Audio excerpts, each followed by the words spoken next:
So hi, everyone. Welcome. Thanks for joining us today. We are going to have two presentations. I'm very excited to have 5 members of 2 conservation advisory councils with us today to talk about their experiences with their own greenhouse gas inventories and climate action plans.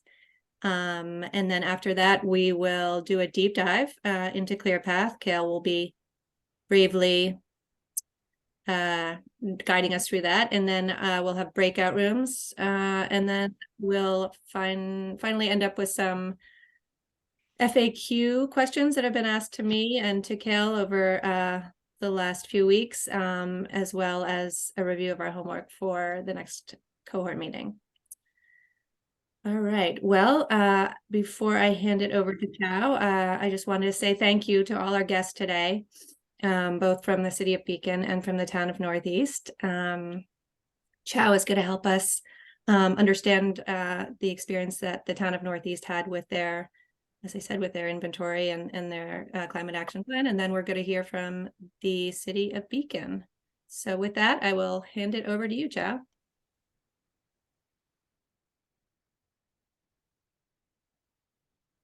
Hello, everybody.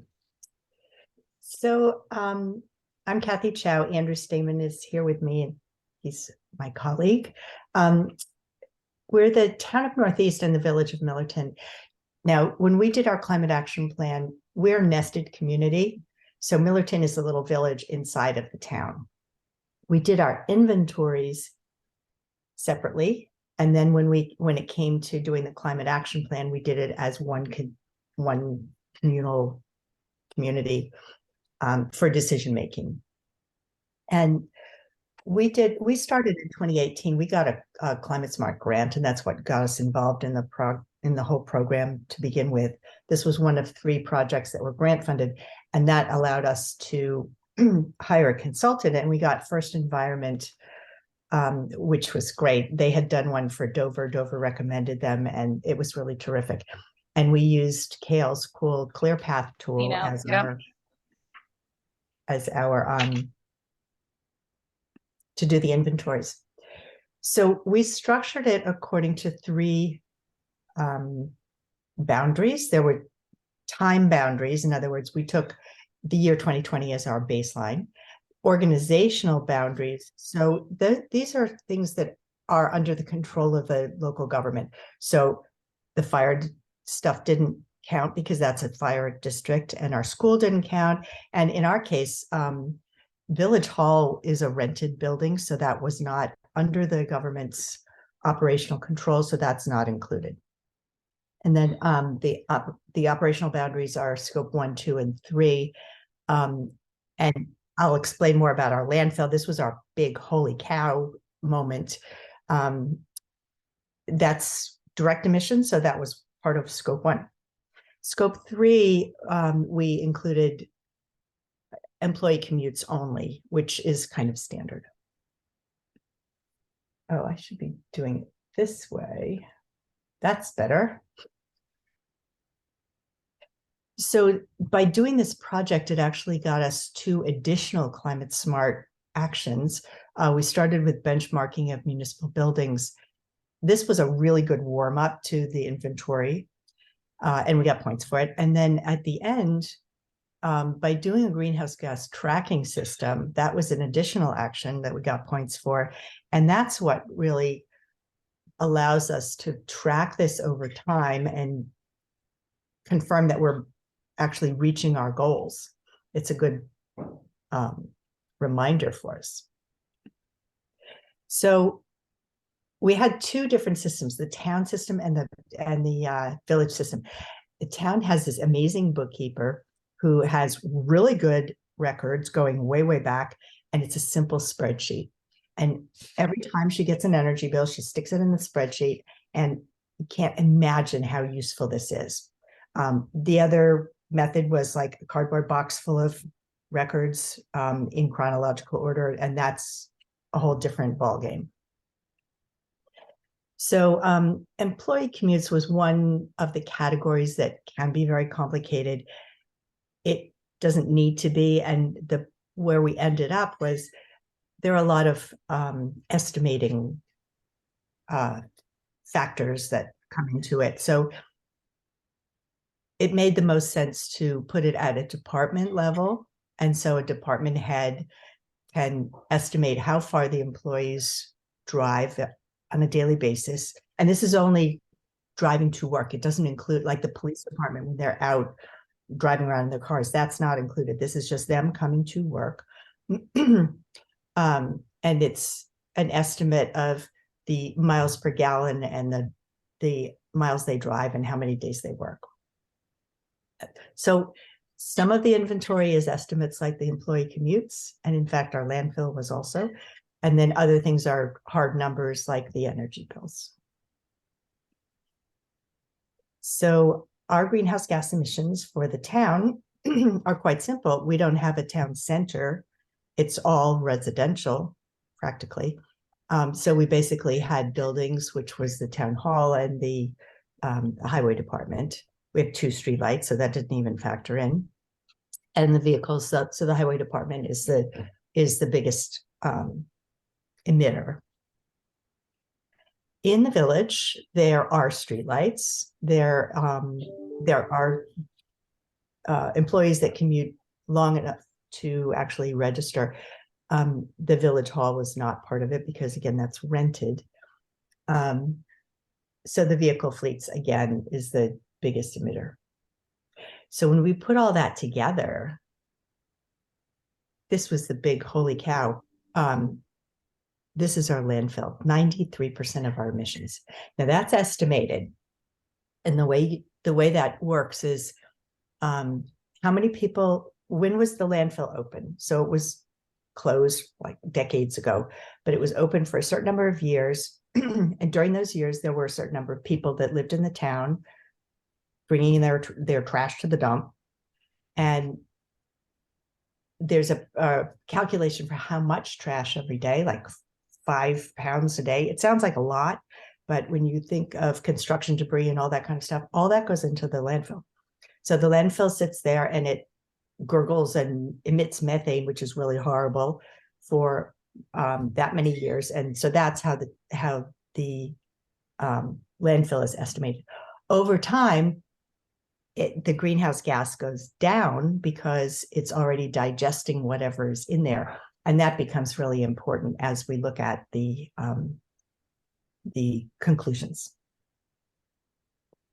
So practical, how do you prioritize this stuff? So what's actually making a difference?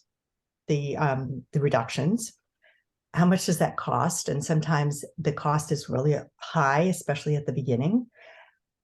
The savings, sometimes those costs are offset really quickly by energy savings over time.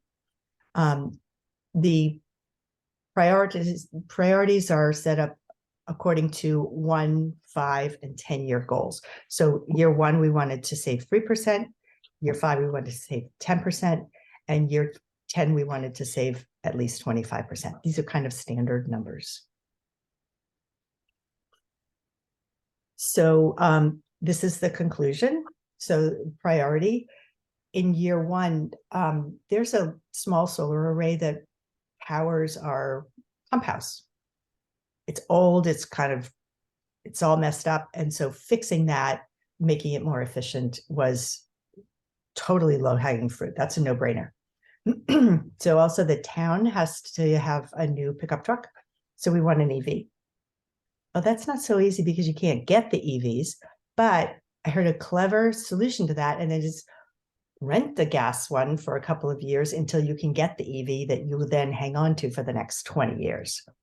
So I think that's what we're going to do because we can't get an EV yet. And then investigating the landfill emissions. All this information in the inventory was an estimate. So we can, and we have hired a consultant to come out and actually stick a meter onto those vents that are coming out of the landfill and measure how much gas is coming out. there are 9 vents across this landfill, and it's possible that some of them are burping a lot and some of them are burping just a little bit. So investigating, finding out accurately what we have is the first step, and that we do in year 1. Year 2 to 5, so the town can get a green power purchase agreement. That's significant. There is a little cost expense to it, but the greenhouse gas savings are really significant. So that's worth doing. The village is changing out their streetlights to LEDs, which is good for many reasons, but the payback is very quick, but it also makes nicer light in the village. We have a bunch of really weird looking, all different color temperatures, and it's just a no-brainer. Upgrading the energy that goes to the water pump, there may be lots of things we can do there. And again, we look at the landfill. So the last group of years to year 10, if we can mitigate the greenhouse gas in the landfill, that's great. Even if we can't, because it goes down over time, it satisfies that 25% change. So this is really important. This climate action, well, all climate action plans under the CSC action are to reduce the greenhouse gases in the things that you're measuring from the beginning. So it doesn't include stuff that hasn't been done yet. So in our case, yes, we're going to reduce some greenhouse gas emissions in the buildings that we're talking about in the fleet, but we're building a new wastewater treatment plant. That's going to add to our emissions. It's not included here because it's not existing in year 2020. And we also have a new highway garage going up. It's going to replace the old one for both the town and the village. It'll be a great, super green building, but it also has more capability than our current highway garages. So we'll just see if that actually reduces the total amount of emissions. We might put solar panels. We intend to put solar panels on it. So this is what we learned about the landfill. This is how the emissions go down over time. They go way down. And so that's what allows us to reduce our emissions within the year 5 to 10 period. This is what it takes to collect them. This is called a biofilter. It's a really cool gizmo, but underneath the ground, underneath the top layer of soil, there are pipes going to all those vents. So this is kind of a big contraption. There's a lot of infrastructure in there. It costs tens of thousands of dollars. So to be determined, and that's why we're measuring the greenhouse gas to see if this is really worthwhile. It would be expensive, but it's possibly the kind of thing that grant money would be available for. So this is our priorities, and we're on a good path. So happy to take any questions. I have a question. Did you look into, besides absorbing the methane coming from the landfill, did you look into the possibility of capturing it and at least burning it so it wouldn't be released into the atmosphere? Sure, that's another cool contraption. The infrastructure for doing that is really significant. It's a big machine, a very big machine. And for our landfill's only 33 acres. It's too small to make a machine like that actually effective. But for a big landfill, yes, that's a great idea. I have a question. And sorry if I missed it. Where's your trash going now if the landfill is closed?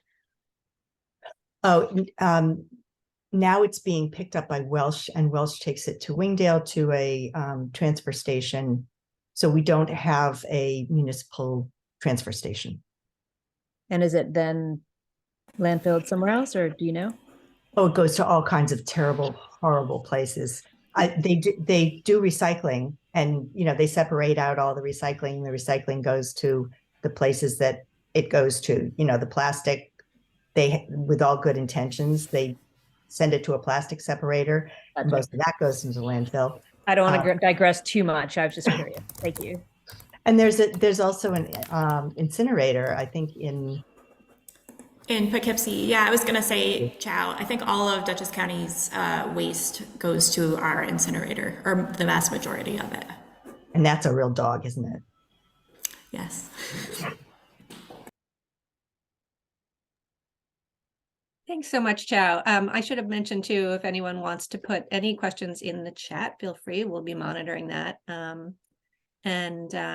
Chow, if you'd like to stay around, that would be great. You're more than welcome to, or you can hop off. But I Oh, do. and I should mention that our greenhouse gas emission study and the climate action plan are available for you. They're really well written, mostly by our consultants, and you're welcome to shamelessly crib from them. Thanks, Chow. We appreciate that. And I am going to add those to the CAPI website, so you'll have access to those, and we really appreciate it. Thanks again. Okay, so now I'm going to hand it over to Faye and Ben and our very own Eleanor Peck to talk about the City of Bacon. Hi, I think I'm gonna get started since I know a lot of you from my job at HVRC, but before I was hired at HVRC, I worked for the City of Beacon as the Climate Smart Coordinator. So I worked on the greenhouse gas inventory, which is why I'm going to get started. And then Ben Swanson is going to take over and talk about all the amazing things Beacon is doing now, about halfway through the slide. So I will, just to let you all know that. What am I doing here? My black bar is in the way. There we go. Okay, so this is about the City of Beacon's greenhouse gas inventory. So this process started about, gosh, our pictures are in my way, the way of my, there we go. Okay, so this started because our previous mayor in the City of Beacon wanted credit for all the great actions that had been taken by the city to reduce emissions since approximately 2013, 2014. We converted our streetlights to LEDs. They installed a 2-megawatt solar array. And the consensus in the city was that we'd done a ton of work to get Climate Smart certified. We just needed to document that work, and so that's part of what I was hired, or that is what I was hired to do. Essentially, was to get the city Climate Smart certified and document all the things the city had already been doing. And they had contracted with ICLEI to do the inventory on the City of Beacon's behalf. So. We're doing the 2 years of community inventory and 2 years of government operations. And they picked a baseline year that was pretty far back for the government operations, 2012, so that we could really get a sense of all the great things Beacon had already done and show that. So I worked with ICLEI right when I started in 2019 to gather data from the city staff. So the wastewater treatment plant, we did an employee commute survey that measured the emissions from the employee commute, just like Chow was saying, and the gas and diesel usage from the city fleet. We worked with city vendors, so our waste management company, which is actually the same waste management company that Chow mentioned. It has a different name in parts of Dutchess County. It's called Royal Carting, but it's the same company. And also the utility, which our utility up here is Central Hudson. And also other entities for the community inventory. We got vehicle miles traveled data from the county within the city limits of Beacon. So that was a huge part of my job, was gathering all of that data, which I know you all are in the thick of right now. Good for you, it's a lot of work. So we completed the greenhouse gas inventories with ICLEI in about December 2019, and we submitted for Climate Smart certification in January 2020. I desperately wanted to go straight from being Climate Smart registered to being Silver certified, and we submitted the number of points, over 300, that would have gotten us there, but they docked us all those points, and so, or not all those points, but many points, so we did not quite reach Silver certification when we initially applied. And part of that was because the solar farm had only been active for half of 2018, and we had done the 2018 inventory. So we couldn't show a full year of reductions from the solar farm. And we didn't get the necessary number of performance points that we needed to reach silver. So that I'm going to be in my bonnet, and I did the 2019 greenhouse gas inventory on my own using the methodology that our ICLEI provider, started me off with. So we showed a 35% reduction in our scope 1 and 2 emissions from the city's facilities, and that helped us. Actually, it's the reason why we were able to get silver certified in 2020. Here we go. So here are the results of our, this is the 2019 greenhouse gas inventory. As you can see, we have a wastewater treatment plant and a water treatment plant that make up the largest portion of our emissions. They're the light purple. I don't know, can you all see the images maybe? So that makes up the largest portion of our emissions. That's the purple pie slice right here. And then our vehicle fleet is right behind it. I think Ben might know this better than me, but I think there's about 100 vehicles or 80 vehicles, something like that, in the city's fleet. And then the buildings are sort of right behind that. And then the solid waste and the employee commute and the, what is this? Oh, and the street lights are a really small portion of that pie right there. So not too many surprises, I think. Well, it was surprising to me, never having done this work before, that wastewater treatment and water treatment is such a huge electricity user, and that surprised me. But now I know that, right? And I've seen this time and time again in other municipalities that do have wastewater treatment plants, that it takes up a huge chunk of your emissions. So Beacon has not yet done a climate action plan. They're actually part of the Dutchess climate action planning cohort, so we're going to have a climate action plan soon. But since doing that inventory, we've done a number of actions, sort of, getting ready for, I would say, to do a climate action plan, and we're excited to finally have one after the CAPI is finished.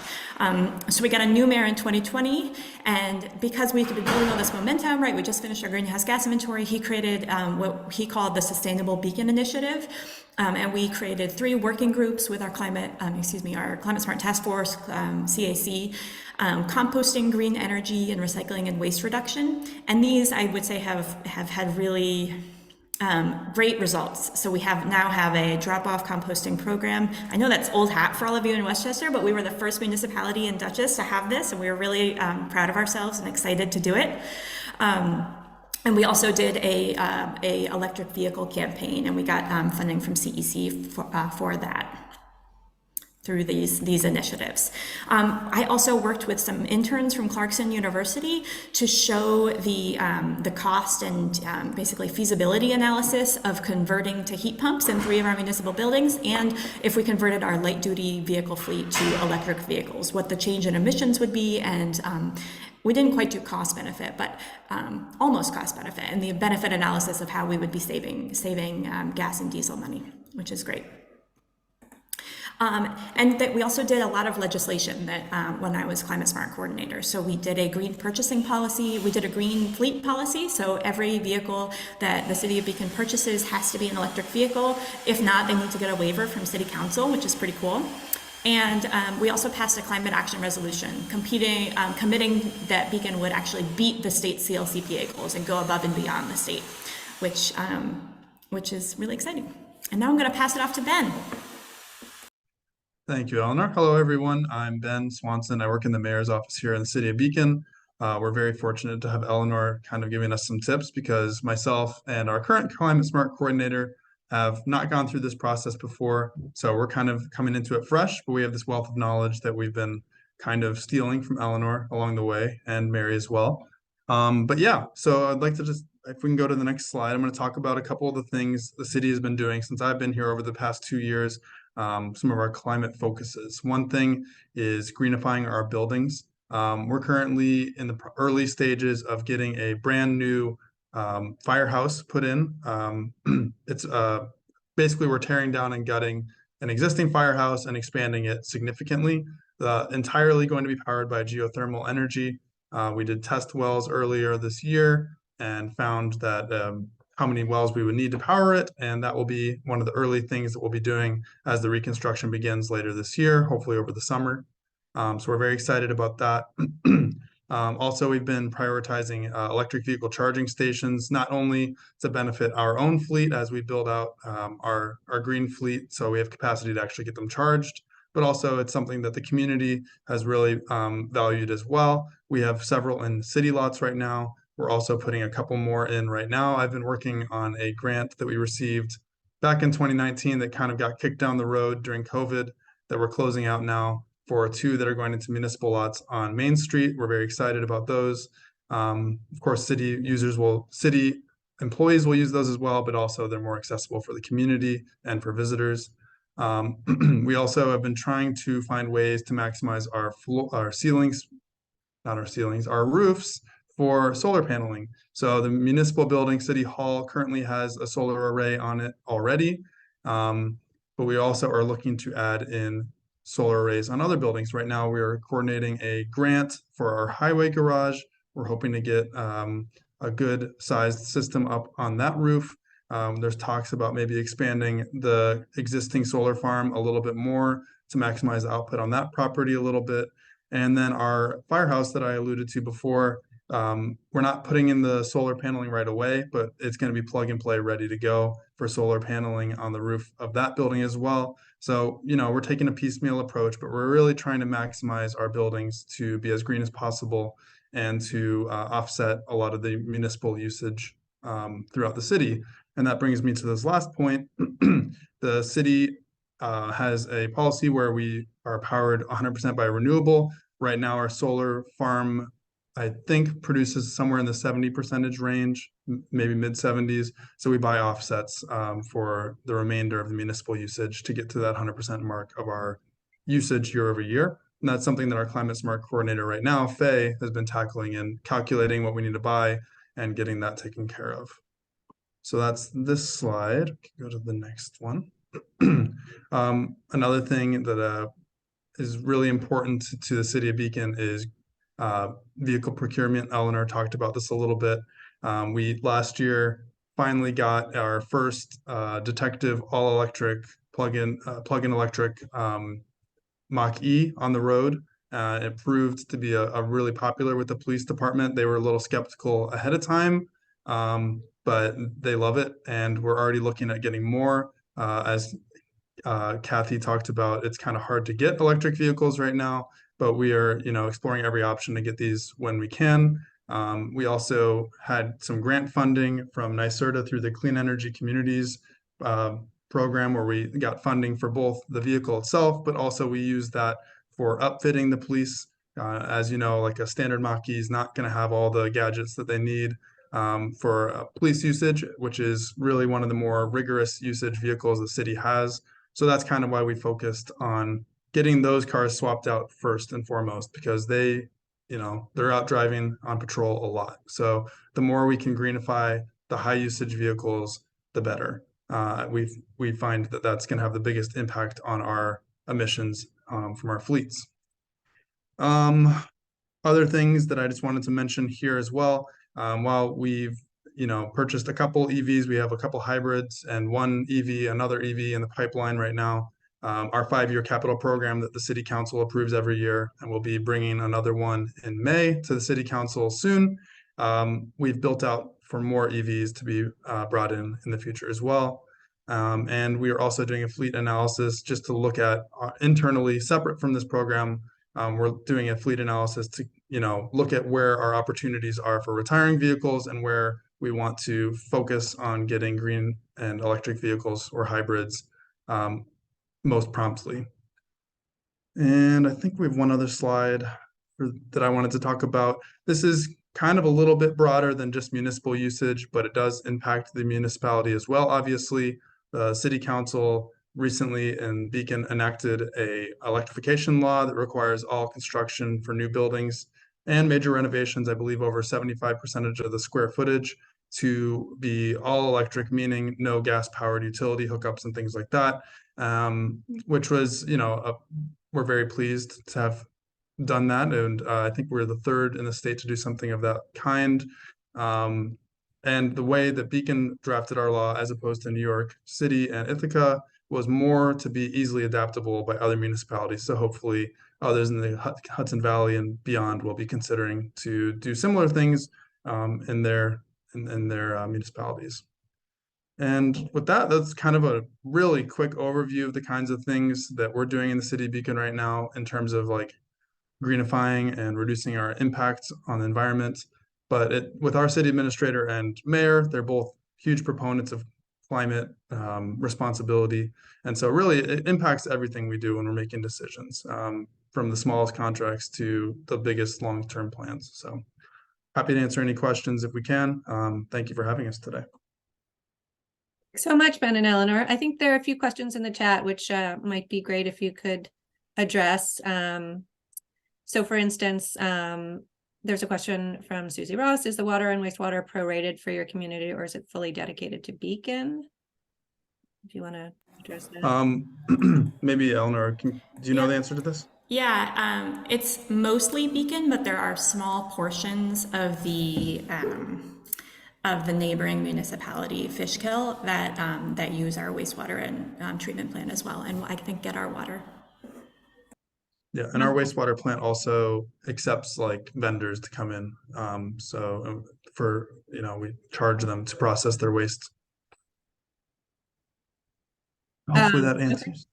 Yeah, no, thank you. And also, did the integration of the geothermal and solar get you any additional grant dollars to renovate the FD, fire department? Oh, for the fire department. So the geothermal, we were actually looking into that right now. It was going to happen regardless of whether the funding was going to be partially offset. We have a construction management firm that's exploring, and our city engineer exploring what maybe NYSERDA might be able to kick towards as an offset to it. But the city was going to pay out of pocket regardless of whether that funding gets lined up. So if you want to check back with me in a couple months, I might have more detail on what we end up doing. But regardless of the funding source, we are going with the geothermal electrical design for that building. We'll cross our fingers for you. And lastly, the Mach-E's are so hard to find. How did you procure them? Well, the one that we got was a couple years ago, and that I think Eleanor might know better than me. I think we got the grant lined up and ordered it maybe in late 21 or early 22. And for a while, we weren't able to use it until the grant got fully approved. And then there was some time period where we had to wait for it to get upfitted, but now they're hard to get. I think our police are looking at getting another one right now where they were able to get an order in, and I'd have to ask them for more details on how they managed it, but it's not one that's actually made yet. So I think that it might have been through state bid. I'm not sure. My recollection, Ben, and this was, I think this was right when Faye was starting, was it was Healy. We have a dealership in town that buys a lot of EVs, and they're a huge dealer, and they were able to get it for us. Is that ringing a bell at all, Ben, or am I wrong? I think that's right. Faye, our climate smart coordinator, now has looked at many neighboring dealerships now to get quotes for them, and they basically just told us that they don't have them. I think that the way that the next one that's coming down the pipeline was procured was different than just going through our local dealer. I think it was through like state bid or maybe Sourcewell or something like that. But again, the vehicle doesn't actually exist yet from my understanding. Like they were able to like get claimed to one, something like that. It's been a whole thing to get them. They're very scarce. Great, thank you. I also put a few other options in the chat that maybe someone will find useful, both the Sourcewell you mentioned, but there's also the Electrification Coalition, which we found very helpful in Hastings, and the Climate Mayor's EV Purchasing Collaborative. And also, Chow, since you're still here, there was a couple questions for you around if you've addressed food scraps, if you have any plans for food scrap programs. And also now that your solid waste is going out of the municipality, is that counting towards your greenhouse gas emissions? So no, it would not count towards greenhouse gas emissions because it's not under the government operational control. So that's not a government function, that's a private contractor. Food scraps is really interesting. We happen to have McEnroe's right in our town, which is a huge industrial scale composting operation. So we encourage our residents to backyard compost wherever they can, and a lot of them can because we're extremely rural, but also to drop off at McEnroe's. Most of the towns around here, like Rhinebeck, and they're working really hard to have food scrap recycling, and it's usually comes with a cost to the people dropping off. And so we're just really lucky to have McEnroe's. I'll also note where Chow lives in that northern part of Dutchess County is very rural, right? So Chow, I think people pay their own garbage pickup. It's not a municipal right? Generally, not the municipality that's doing the garbage pickup. Unless they're composting, they're putting it in the trash. So yes, Right, yeah. it becomes 40% of the weight of that trash, which is terrible. Yeah, no, it's true. But it's a little bit of a different scenario, I think, than most Westchester or municipalities. It's the polar opposite from Beacon. Well, this has been great. Thank you all so much. I know that all of our presenters are happy to take questions. If you have further questions, I put their emails in the chat, I believe, but I can also, if you have any questions, I can also forward those on to them. But thank you guys again. You're welcome to stay on or to leave, either way. Thank you. Good to see everybody. Yep. Thanks for having us. Thanks again. All right, so now I'm going to pass it over to Kale, who is going to do a deep dive into ClearPath.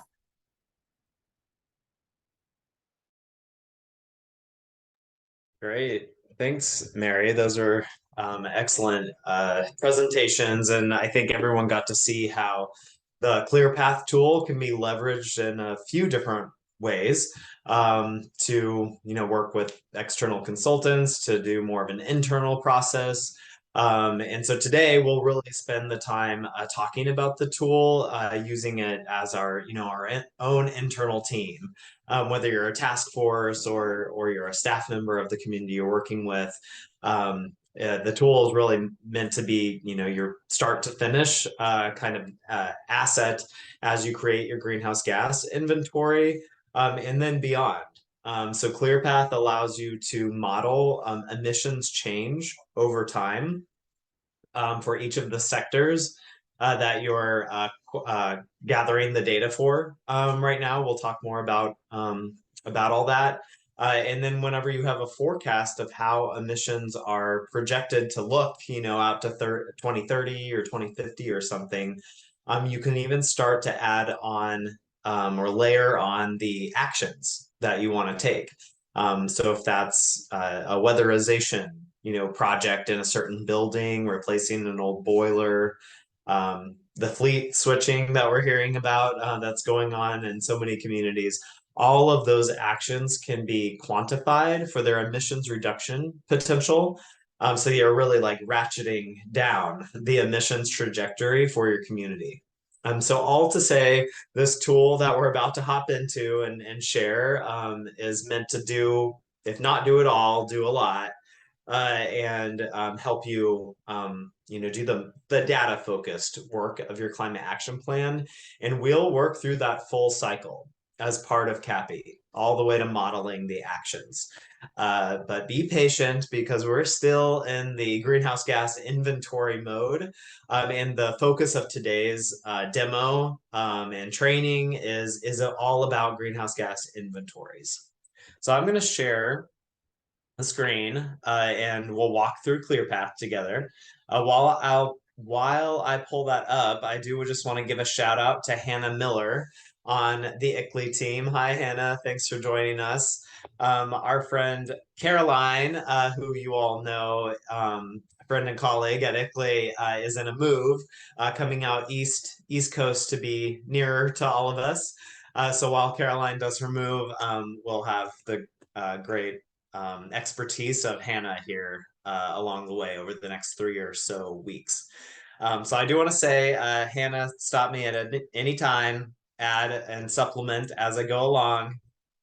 You're the real expert here, but I'll share what I know about this process of using the ClearPath tool. So great. Everyone up to this point has been gathering data. You'll know where you're at on that work of getting your complete emissions data set, or data set by sector. And you might be entering some of the data that you're collecting into the data workbook.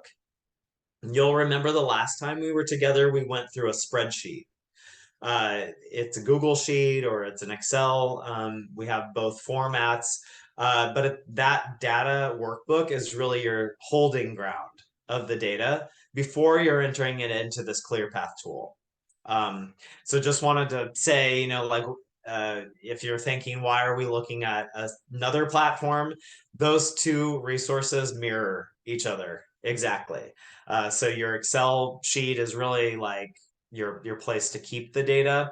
Ultimately, everyone wants to enter your data into this ClearPath tool so that we can do those more advanced steps later on, the emissions trajectories and the modeling actions, etc. You are free to go ahead and just enter things directly into ClearPath if you want. I personally find the Excel or the Google Sheet like a place to organize myself, because I can see everything in one screen or whatever. But it's your preference. If you're ready to go and get right into ClearPath, then go for it. But they mirror each other, so same data, same units, etc. So I've logged in. Many of you have your ClearPath access already. If you don't, let's make sure you're up and running in this tool so that when you log in, you'll see the same thing. It takes you to the screen that gives you two options to choose your own adventure with not many choices here. One option is the government track, one is community-wide. The focus of CAPI as a program is government track, so we're going to spend our entire time today talking about local government operations. But just so you know, there's this other world that we exist in emissions accounting, and it's at the community-wide. All right, so I clicked on government scale, or the local government operations track. We'll scroll through to give you kind of like an orientation, but just want to say right off the bat that you have some tabs up here at the top, some linked words. And these are the different sections of the tool. Sometimes we call them modules, but in any case, you're starting in the inventories section or inventories module. We'll spend the time the rest of today talking about the inventories module, but there are these other features after your inventory is done that you'll work through. Forecasting, planning, monitoring over time. If you're here working with ICLEI over the years, you'll use that feature. And then a couple sections at the end for defining your emissions factors. We'll spend just a second talking about those at the end. And then reports, different ways to report on your emissions, including downloading all your data to an Excel workbook. While we're on the topic, going forward for the rest of time, you'll never have to be an ICLEI member to get your data. You can always log in and you'll use this reports feature to download your data and look at it and all this kind of thing. So you're not at risk of ever losing data using this tool. Great. So let me scroll down a bit just so you're orienting. As you work through, we have these video trainings, we've got user guides. I do just want to call out that this time together on the call is not your only chance to tune in here. Hannah also hosts office hours several times a month. Mary and HBRC also hosts office hours every Tuesday. So you got plenty of chances to be with us to review. But there are some resources for you right here on the front screen. So I'm in inventories. I scrolled to the bottom where you see this list. I'm in a test account. So these are like our demo inventories. Each line will be individual complete inventory for a given year. You can even see the year listed here.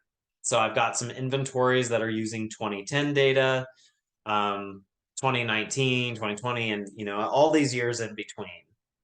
All of mine are listed as in progress. When you're final and complete, you'll have status updates that say they're complete. They might be your official inventory. Maybe you have one you're kind of playing around in, and that one's not marked official. That's why I've got some blanks here, because I'm maybe like just testing out calculators and whatnot. So different ways to kind of qualify or characterize the different inventories that you're working in. Gail, can I mention one thing? Yeah, go ahead, Hannah. All right, so everyone, as you start completing your inventories, please do mark the one that you would want Kale or Caroline or myself to review with official for that year. It just helps us when you have questions about the inventory, anything along those lines, to know which inventory you're referencing. So just a small best practice. Please put official for the one you'd like us to look at. Thanks, Hannah. Yeah, so don't wait till the end to mark something as official if it's even if you're in working mode. We'll know to hop into that one from time to time and check your progress there. Great. And you have a technical review or more that our team will do. So if you're ever nervous that you're like way out of line with a figure or something, that's what we're here for, is to do that kind of review. Depending on your community, it might be your first inventory that you're working on, so you'll have a blank box here, of course. And so what you'll end up doing is creating a new inventory. Bright green button, can't miss it. I'm just going to hop in here to show you that it's not an intimidating start to your inventory. You're defining your parameters. And so first things first, you're going to give it a name. I like to name my inventory with my community name. The scale of the inventory, and what I mean is local government operations or community wide. You'll all be saying operations, and then the year of my data. Over time, you may have many inventories. So if you're doing like a list of them, it's good to just like pick a convention that's very descriptive. And that's true here at the start. It's true all the way through your inventory as you name different records. And we'll talk more about good naming practices as we go. The year is the year of your data. We're all in 2023, I hope. We're all here together, but we might be working with data from 2018, 2019. You know your years. For the most part, we've all tried to stick to the same year for easy comparison. So put that year of your data there. Population of your community is good to put in here so that you can start to report on emissions per person. Households less. So, okay, I'm going to pause here actually and ask Hannah. So we're government operations scale. So the population we want is actually the number of employees, right? Yes, but you could also technically, you could put the population of your community. It doesn't influence anything within the actual inventory. So if you wanted to put the size of your community, that's completely okay if that makes more sense. But we do recommend putting the actual size of your community, like workforce and your municipal operations. Got it. So my community has 60 people working for the government, part-time and full-time here. Total households, probably okay to skip since we're doing government operations. Oh, here we go. Commercial workforce size. Hannah, that we would not use this one because we're going to put our workforce in population, right? Correct. It's okay. If you have, let's say your community owns and operates like the wastewater facility. I don't know if those are technically considered government employee. I guess they kind of would be.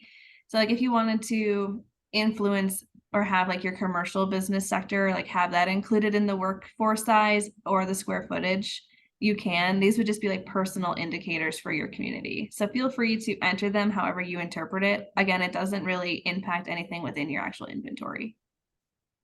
Great. Yep.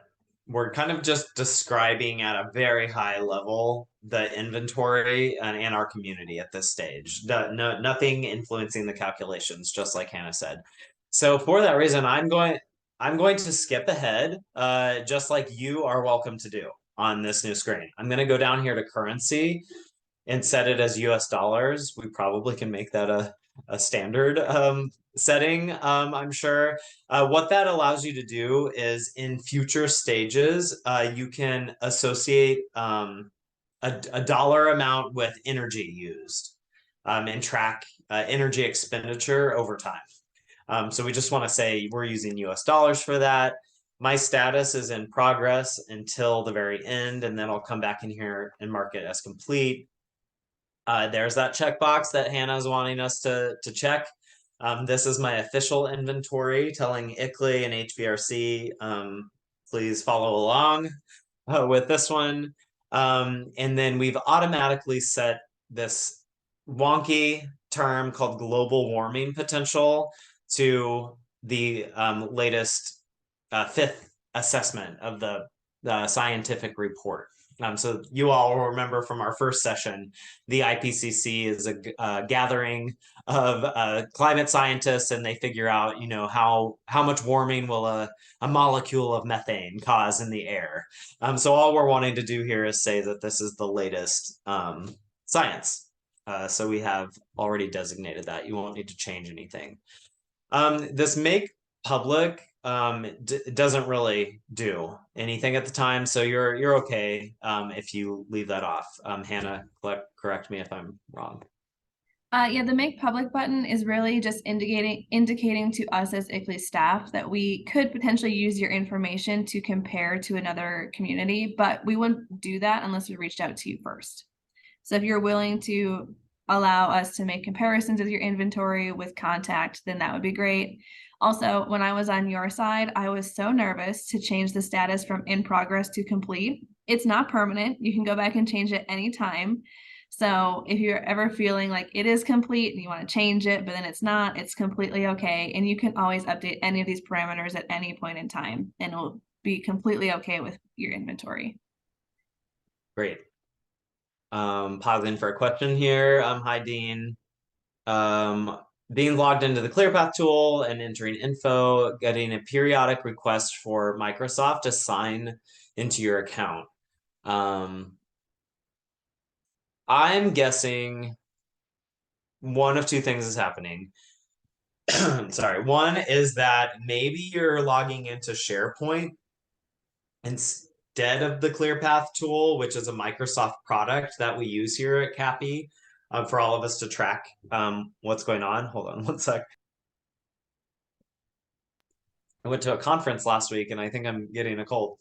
And that could be going on. The other thing is maybe you have a Microsoft password rememberer, and it's like sending it through that thing that's trying to remember your password and wanting you to log in for that. Yeah, so call it out if you think one of those two things might be what's going on here. ClearPath is not a Microsoft product, so that prompt is coming from somewhere outside of the tool. All right, cool. Let's dive in. Mary, I'm watching my time, so don't get too nervous with me. After you've created that new inventory, you will have a line item now here. And so you're going to be ready to start. I'm going to use, I think, this top one. So going forward, you'll just click Edit Records. If you ever need to go back to that screen we were on, that's parameters. But we're ready to make our inventory work and enter data. So I'm going to edit some records. And you will see that for this inventory, a series of tabs popped up. These tabs should be familiar. We earlier on, when we were last together, walked sector by sector through what data we are gathering. They're the same sectors. So these tabs are, buildings and facilities, you all will remember streetlights and traffic signals are pulled out as their own sector. So they're easier to track. Vehicle fleet, if your community operates a bus or something, that's transit fleet. Not everyone will have, will gather data on that. Employee commute, electric power production, again, another one that's not as often used, only if your community had a power plant that you owned, which is kind of rare. Solid waste, water delivery and wastewater. And then the final one is this process and fugitive emissions, which is a little bit cryptic, but is referring to refrigerants and also natural gas infrastructure's kind of inherent leakage that goes on. We'll talk about those a little bit more. We have default data for some of these that sounded like, oh my gosh, that's really hard or confusing or something. Don't worry, that's usually where we have some defaults, where we're working with EPA to get averages and that kind of thing. Great, so I'm just gonna like orient us here. Each tab is a sector. Each tab and sector has a set of calculators. Those calculators are responding to what is going on in that sector. So like a buildings and facilities tab is going to have electricity for those buildings, of course. Stationary fuels. For us, when we say that term, we're talking about natural gas first and foremost. But then you may also have like fuel oil or propane or something. Minimally, we want to get the data for natural gas. If you know that you can easily get some of those other fuels, great. At this point, we've already issued data requests, so it's not something that you're gonna like probably start unless you're already in that process. Natural gas, though, for sure, you've already sent out those requests. Great. So those first two calculators, everyone on the line is going to use. These other ones below it are kind of a as needed. So if you have a district heating system or district cooling down below, you'll use those calculators. If you have a CHP system, you'll use that. But you won't need them, obviously, if you don't have those systems. So just, that's kind of true across the board, across these tabs. Do a scan and just take stock, I guess, of what systems you might have. And a rule of thumb, you'll definitely use the first calculator. You'll probably use the second calculator, and then the rest are as needed for the most part. I'm going to jump in one more time. Yeah, go ahead, Hannah. So Kayla's completely correct with the first two are going to be your primary calculators that you are going to use in the buildings and facilities tab. One thing to mention is that if you have other fuels within your community that are occurring, if it's going to be probably less than 5% or 5% or less of the total inventory, it's considered de minimis and you don't have to account for it. So if you have like propane or like distillate fuel or something along those lines, considering it might be a very tiny percentage, if it's really hard to get that information, you can ignore it. Typically, when it comes to local government inventories, your largest emitting sectors are going to be your electricity and your natural gas for your facilities, potentially your employee commute in the vehicle fleet. And then if y'all happen to own a wastewater facility or a landfill, that can usually completely eclipse your entire pie chart.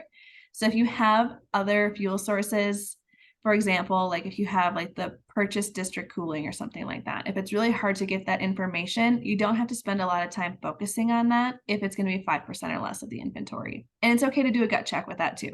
So if it feels right or it feels wrong, also just let us know.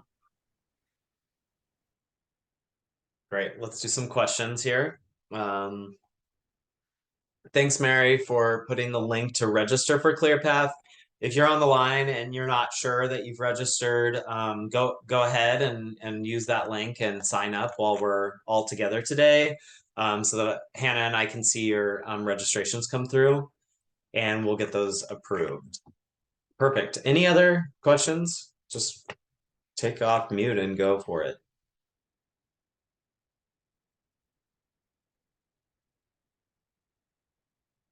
Okay.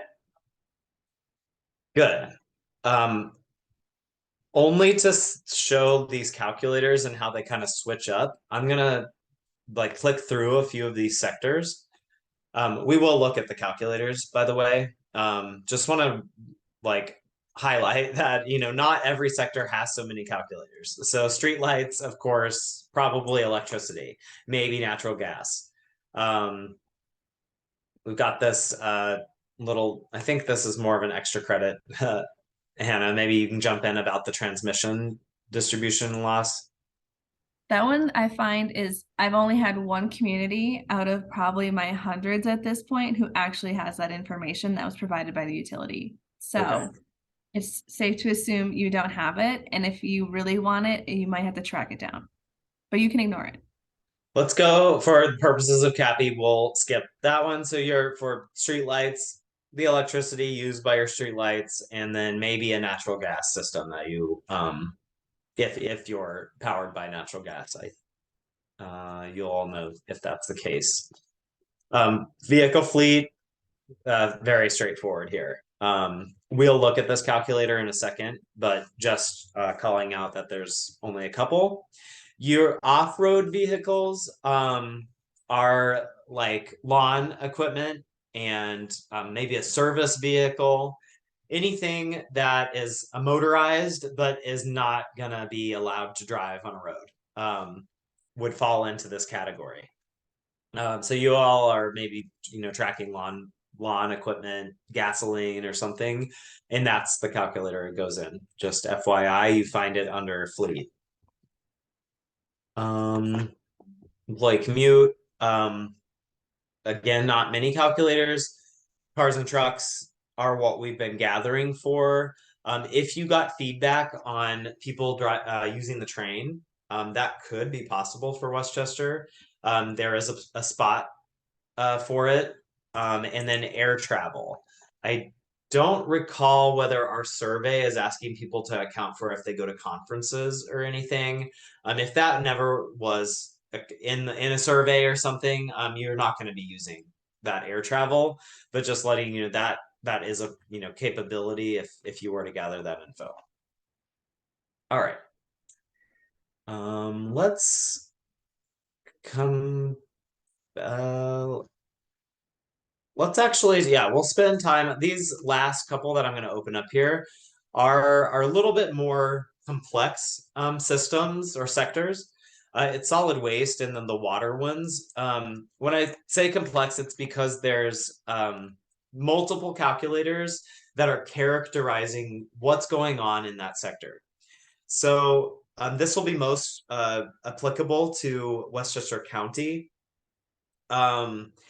The county is going to account for the landfill because that's where that's the jurisdiction that has the control or the ownership over the landfill.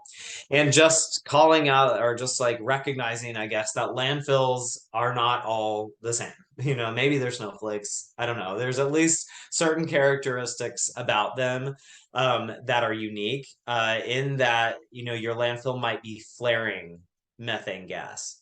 It might be utilizing the methane for electricity. And it might be, you might be incinerating trash instead of, you know, capping it under a cap. So there's just different types of landfills, and that's what these calculators are for. So a good place to start for Westchester will be to just like know the type of landfill you have and look for the calculator that is satisfying that characteristic. Other thing I'll note is there's composting facilities as its own calculator in here. Well, I'll pause here. Yeah, go ahead. Yeah, we don't have a landfill in Westchester County. Okay, well that makes it easy. It actually makes it pretty complicated. Well, we'll talk about that later. So you're sending it all outside of the county, right? No, we have a waste to energy facility, an incinerator in the county. So for especially for the communities that are involved, they're all part of the district. So okay, we'll have to talk about it. I Excuse me, I would like to add here, the landfill, I believe is in Croton, was capped. So based on the presentation earlier, at the beginning of this, session, it sounded like the years that the landfill, was open need to be accounted for. Am I correct on that? So my first question is this the same landfill that we're talking about? We're talking about Westchester County has a Okay. capped landfill. The landfill was closed. It's located in Croton, and the incinerator is operating in Peekskill. Those are both in Westchester County. And Okay. I think Kathy Chow presented information, if I'm not mistaken, that the landfill is closed in her municipality, but they accounted for the emissions over the course of time that it was open. So I'm just trying to understand that would then be the case here in Westchester County, that the landfill was open for a period of time and the emissions over that time need to be factored and accounted for. And also there is an incinerator that has been operating for the last, I believe, nearly 40 years. And that needs to be factored as well. Yes. So with the previous information that was provided, most likely it's a scope thing that we're looking at. So when we're looking at local government operations, we only want to account for the items that are wholly owned and operated by the city or county. So if the landfill and incinerator are wholly owned and operated by the county, then yes, we'd want to account for those emissions. Even if it is capped over time, then we would potentially look at the information is available from the landfill, then we can get that information from them. If it's large enough, it would those emissions would be accounted for in EPA flight, where we could find that information. If it is not wholly owned and operated by the city or county, then we don't need to account for those emissions whatsoever because you have no influence over what is happening. Does that help or make it worse? My understanding, and Peter, correct me if I'm wrong, that the county is, is involved in the, I'll say, ownership on some level, and it is operated by a company that the county, I guess, contracts to operate the incinerator. In terms of the landfill, I know it was a county landfill, but I don't know the specifics around that in terms of during its time of operation. Okay, so Peter, correct me if I'm saying anything incorrect about who owns and operates, but because it is contracted out to a different company, that company would then own or would take ownership of those emissions. Unless the county has direct influence over what that private company is doing, then we would account for some of those emissions.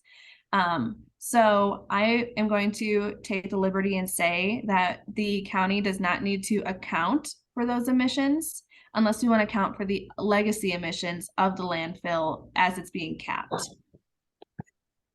So the county, the air permit is issued to the county. The Title V air permit is issued to the Westchester County IDA.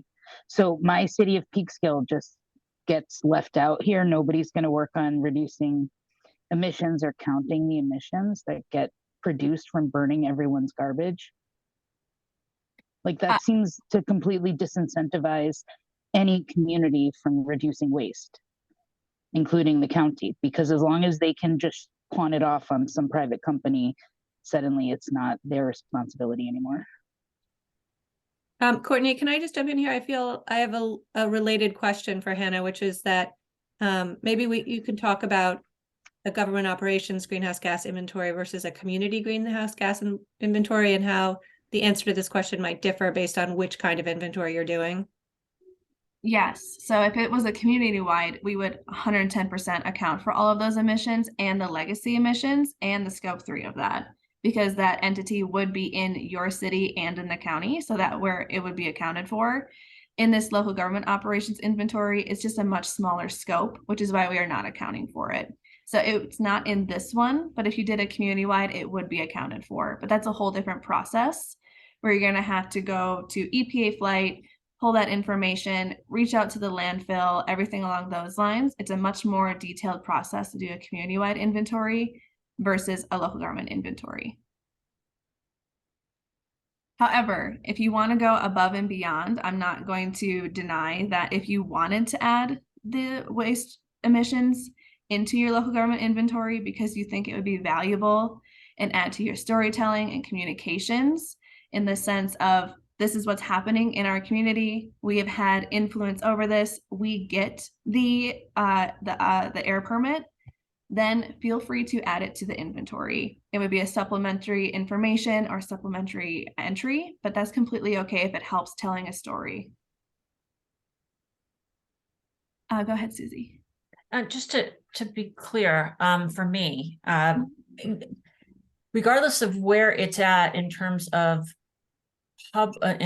private, if the municipality, be it the county or a municipality, has an influence over that private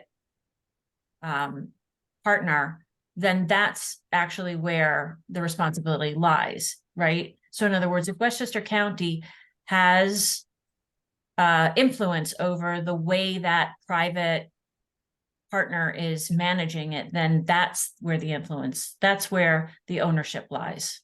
Correct. So with the local government inventories, it really comes down to, can your local government influence any decisions that would be made and then impact these areas? So it can, so let's say the private company and the county work very closely together, and the county says to the private company, y'all need to fix this. Something is going on here. We need to reduce these emissions. If the county has the jurisdictional control to make those decisions and influence the private company, then it can be worth adding into the inventory. If they have no jurisdictional control and little to no influence over the landfill that is operating and or the incinerator, then we would not account for it here. We would account for it in the community-wide inventory,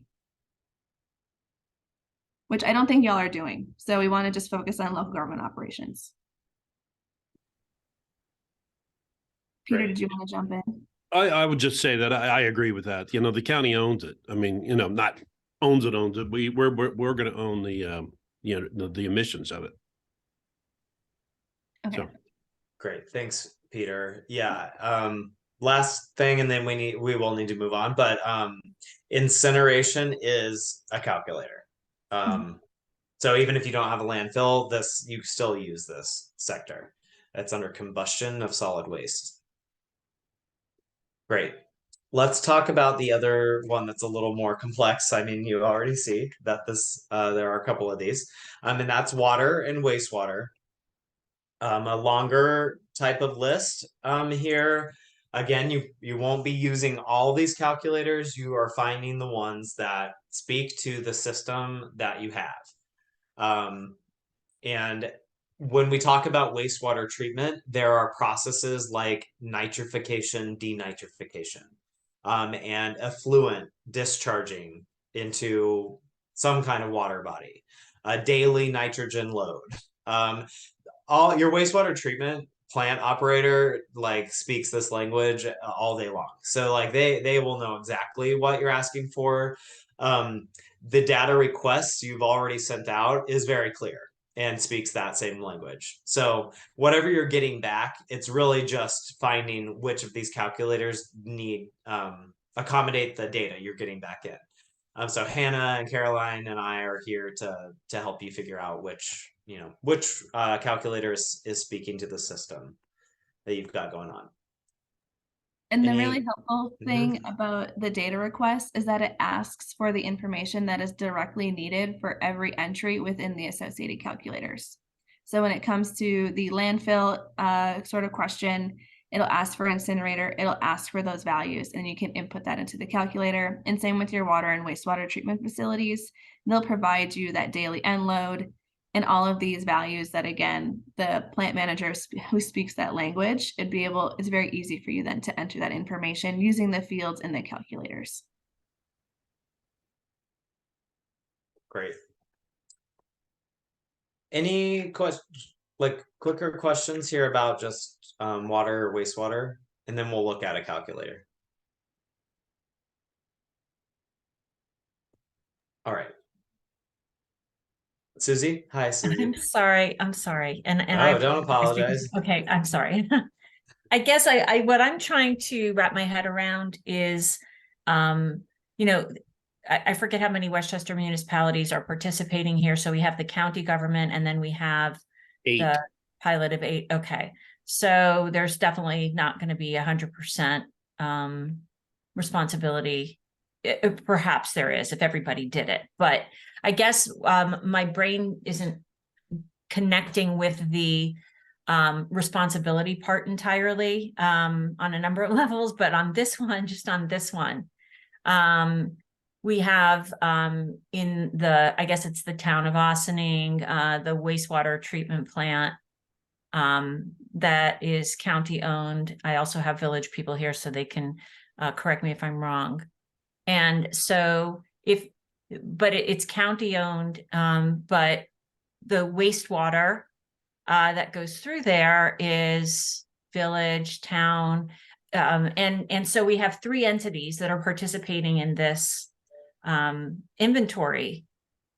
How does that get calculated? Where's the prorated? That's where the prorated portion of this is where my brain won't work. So Susie, you are like way ahead of the curve. Like you're very much thinking on like a community-wide scale. So with that example, the county will take ownership for the water and wastewater facilities because they wholly own and operate those. Because your village and the associated towns contribute to everything that's going to the water and wastewater treatment facilities. If you were doing a community-wide inventory, that's where you would take a percentage of the ownership. However, because we're not doing that here, because we're only looking at what the local government can directly influence, we would not account for it.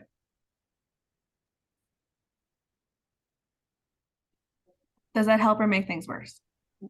It doesn't really answer the question. I agree with Susie, and it's something that Mary and Carla and Cal and I have discussed several times. Is it almost seems like double accounting. Like either one or the other. It's either the community who is creating the garbage or waste, or the county is taking care of it. So it seems like if they're, I'm not trying to. I don't know. I'm agreeing with Susie. It's just it's a little different. I don't really get it 100%. I don't want to put the burden on the municipality, but they do seem to have influence of what they do and what they send to these facilities, these plants. But we do operate and manage them, so it's incumbent upon us as well. Yeah, so it's really, I don't know. No, you're completely correct. So if we were not focusing on the local government operations side and we were working on community side, then Peter, the entire county would not take ownership of all those emissions. Then Ossining would take control for their percent, and then another community would take control for their percent. But because it's just local government operations, it's where we have to draw a line to avoid that double counting in the sense what your municipal operations can influence. Gotcha. Yeah. Great. Good. So we've got about like 5 minutes here, which is enough to take a look at a calculator or 2. So I came back to buildings and facilities. For me, it's easy to approach this process of entering data with a very familiar type of calculator, and like electricity used in a building seems pretty familiar to me. And so back over here, we'll take a look at what is entailed. We haven't talked about these charts or graphs. So just real quick, as you're working through a sector, this bar graph will populate automatically. So every time you make a new record, you can see what someone did here. It's like City Hall, fire station, a pool. So they had individual facilities in this case, and as you added a record, you're going to get another bar on the graph. Down below here is a pie chart that's showing an overview across the entire inventory. So all sectors. What I mean, like just looking, it's like giving you a visual indication of what's going on.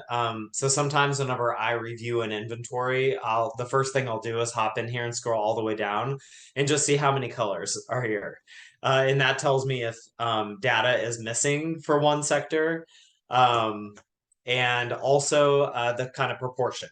You know, if I might not think that buildings would be such a big piece of the pie, they're kind of like visual indicators as you work through. Obviously, if you scroll over, you can already see on the screen, it's telling you the total metric tons of CO2 equivalent for that sector. But this is a very high level, right? You might want to use these graphics in your final report, and you can download them this way.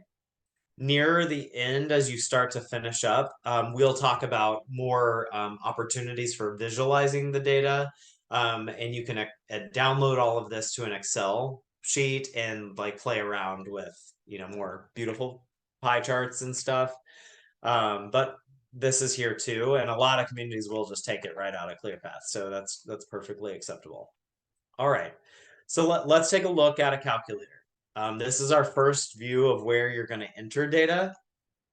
I'm going to choose one over here in this box because it already has data, so it'll be a good example for us. I'm kind of interested in this county pool. I'm not sure why they named it shared county pool, but whatever. That it's a facility that they wanted to enter data for.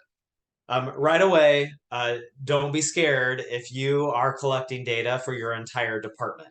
If you're not looking at facility by facility, that's fine too. It just happens that this example aggregated the data in this way. So great.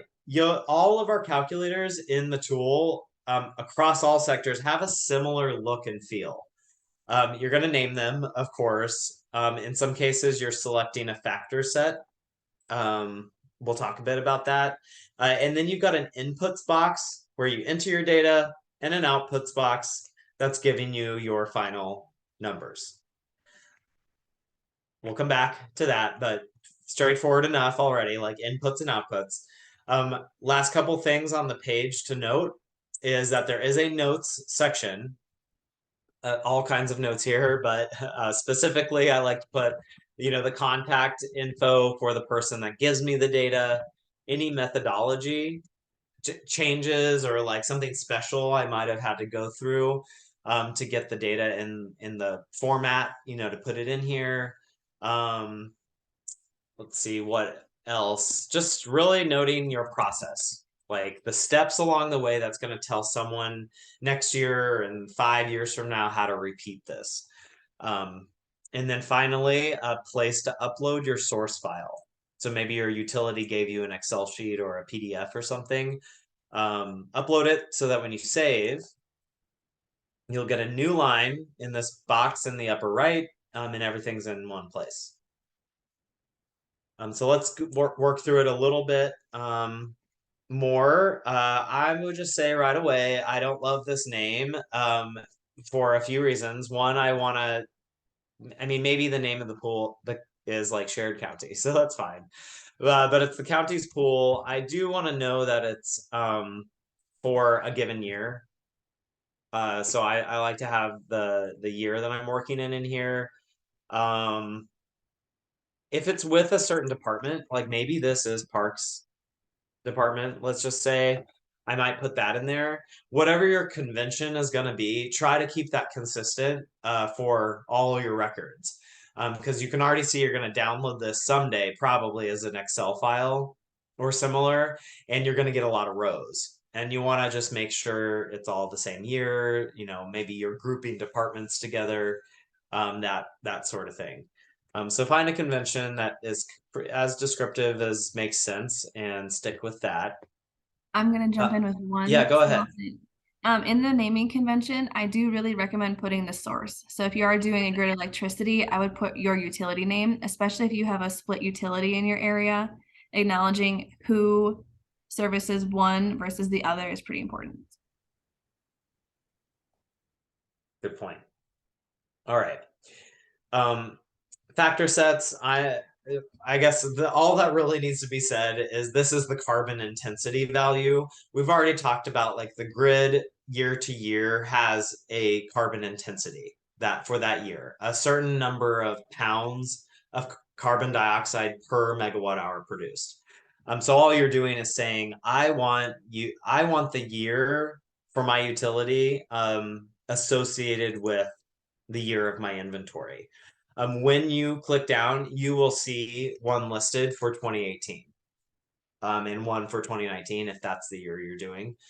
So you're just clicking that one. So pretend that says 2018 eGrid or 2018 Con Ed or something, and then you're all set there. Let's just look at the inputs box a little bit faster here. Right away, what you'd expect, you know, total gigawatt hours, kilowatt hours of probably kilowatt hours, total kilowatt hours of electricity used for that facility or for that department. Pretty straightforward. Coming back up here, were emissions calculated externally? 99% of the time you're gonna leave it blank or you'll say no. What that's telling the tool to do is ClearPath, please do the calculations. I did not do this externally and I'm just simply entering my final numbers. I need you as a tool to do the calculation. So that's what that no means. Is ClearPath, please run your numbers. Other things in here, you already see them marked as optional, but they're great for your reporting. Is like, this was a county pool. How many people work there? An easier thing to think about is like City Hall. Like, what's the daily occupancy of City Hall? What are the operating hours of your pool or City Hall or fire station? And then square footage. What that allows you to do is in your final report, you get to say things like X pounds of carbon dioxide per person, per hour of operation, per square foot. If that's interesting to you, then you know it's good to get those numbers in there. And then finally, is this facility owned and operated by your local government? Probably yes, almost in all cases, because that's what we're collecting data on. And then you get, yeah, I got a number in there, so I'm getting some outputs down below. The big ones that you're worried about are here. It's like maybe total energy used, that's the top, and then your greenhouse gases. This is greenhouse gas inventory. So we want CO2, we want methane, we want nitrous oxide, and then you get this normalized value called CO2e, which is like kind of wrapping those three numbers across your emissions into one value. So these are the ones that are going to go into your final report. Other things below here are what we were talking about. Like if you had square footage, it's energy per square foot. You know, those things will start to show up if you do that. And then it gets to be pretty wonky below here, getting into scopes and where in the protocols you find these values. So really just like an FYI down below, I encourage you to focus on the top like 5 lines for your reporting. We'll remind you several times as you're working along about that stuff. Great. We made it through a calculator. Obviously there's more to share in this tool. We can pick it up during office hours. We can do some more group meetings on it, but I'll pause there so that we can do a couple questions and then we'll move into the rest of our program for today.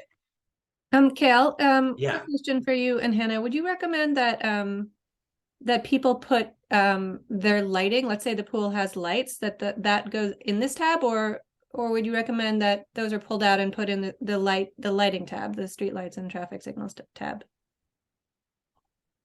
I would recommend buildings and facilities, unless you're trying to make a case for putting all of the lighting to LED or something along those lines. It can go in either one. The important thing with any sort of lighting is just going to be that factor set for grid electricity. Yeah, you can see the tabs called street lights and traffic signals. Those tend to be grouped together where like this pool has lighting with the pool, but so do all the buildings that we work in. So it's like I like to keep the lighting as part of the facility in question right here.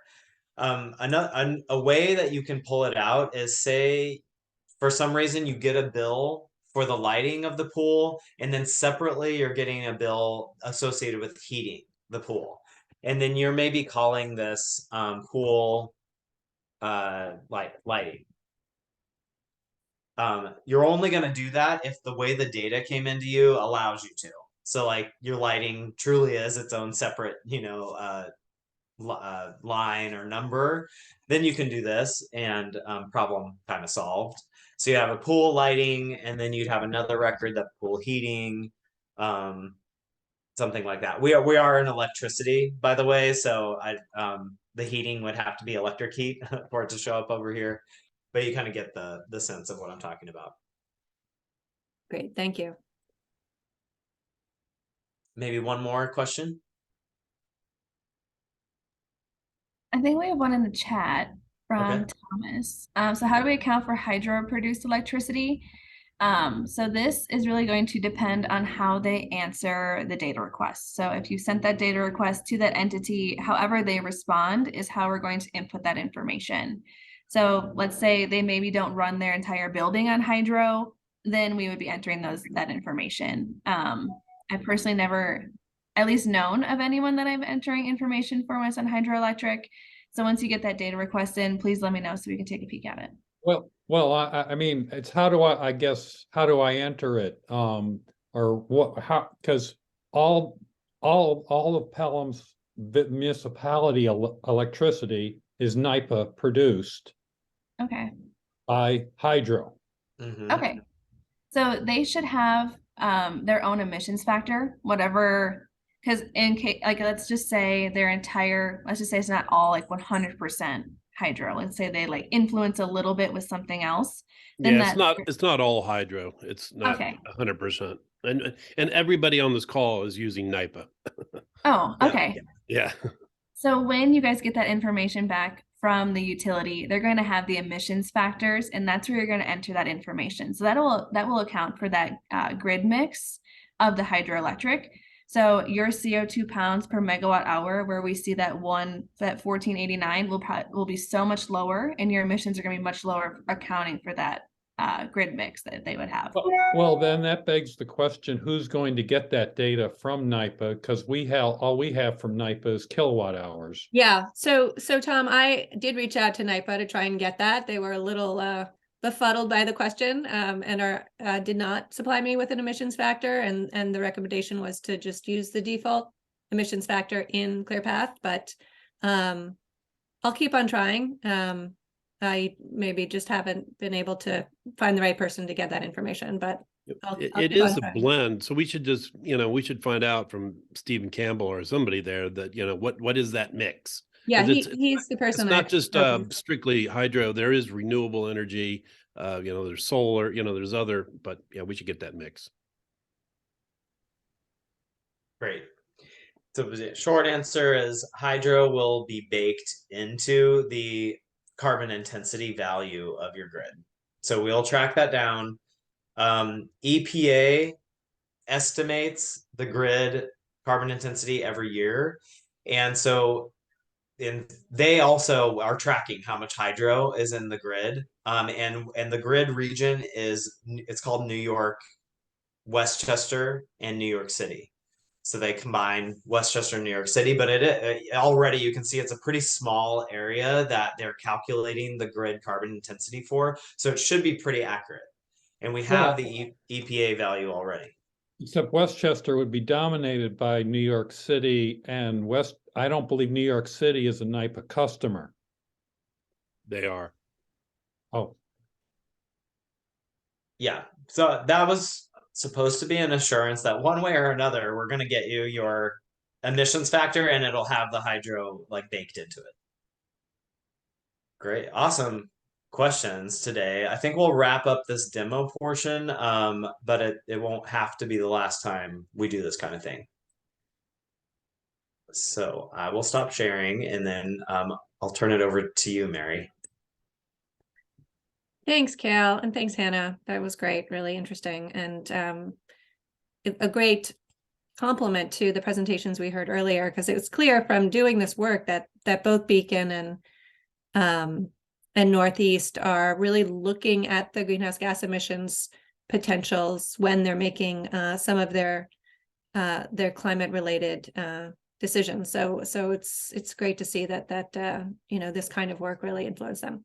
Anyway, don't want to cut this short because this is really interesting, but I just wanted to open up the breakout rooms now, and we can talk about this a little bit more maybe in the breakout rooms, as well as any challenges or roadblocks, or just, you know, general check-in on how things are going. So I've set up 3 breakout rooms. We have in breakout room 1, we have the county, Westchester County, and the town and village of Ossining. In the second one, we have Hastings, Irvington, and Pelham. And then in the third, we have Tarrytown, White Plains, and Peekskill. And we will regroup in at about 10 minutes. So I will see you all soon.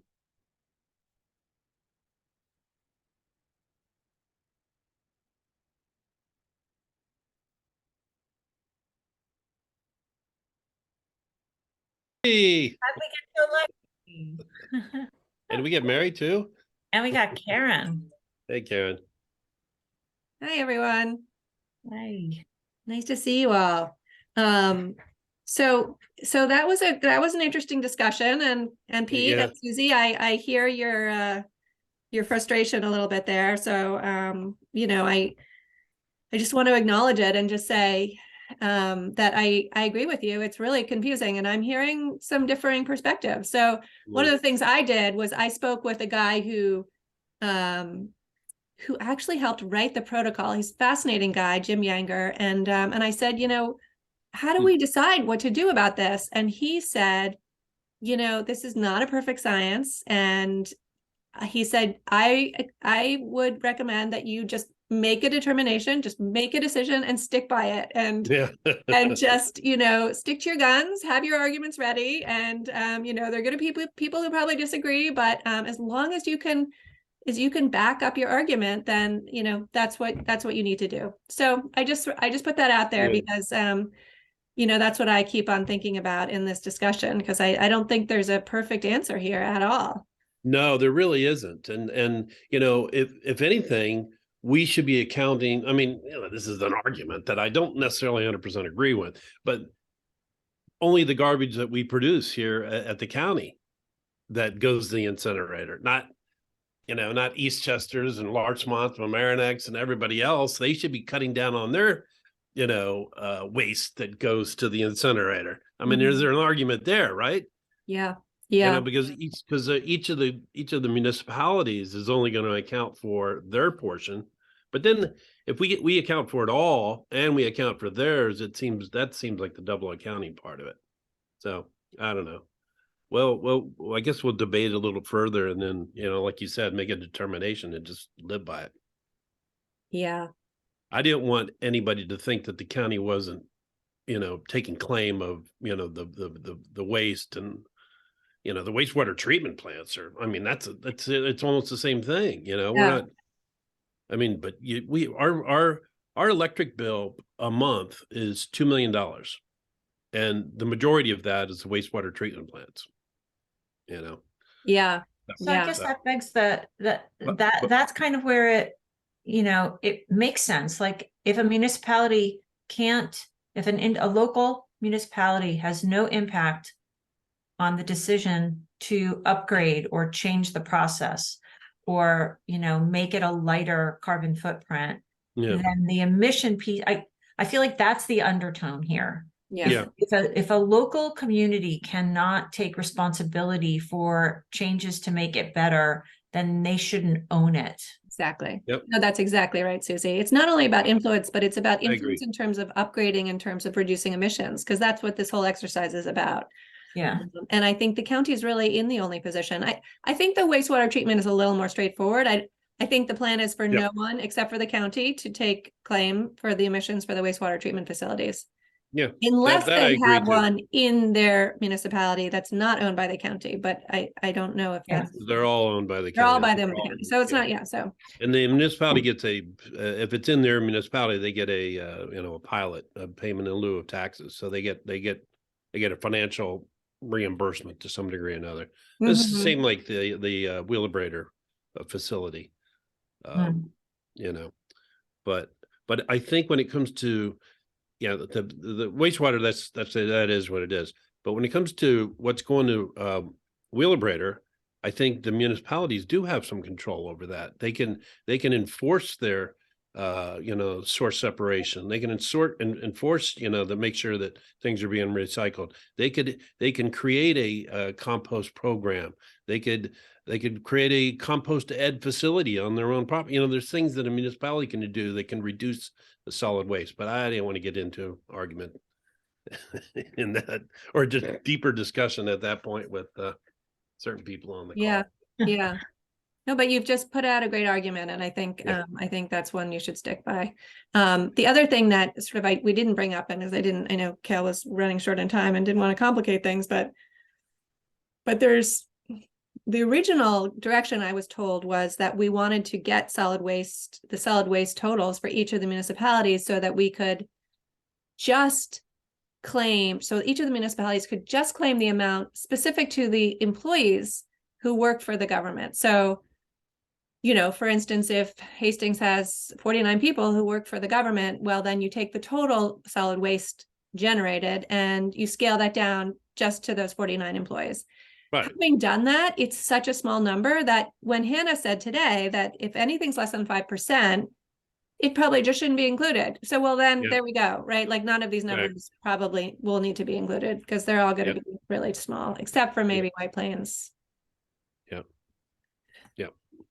Anyway, I'm in a really confusing seat here just because I'm supposed to be working with Peter, but I'm thinking more locally. I think at this time, stay local, stay focused on Austining, because things. Well, I mean, we have the town and we have the village here, and I think the thing that I have a problem wrapping my head around is, again, it's the responsibility thing. Yeah.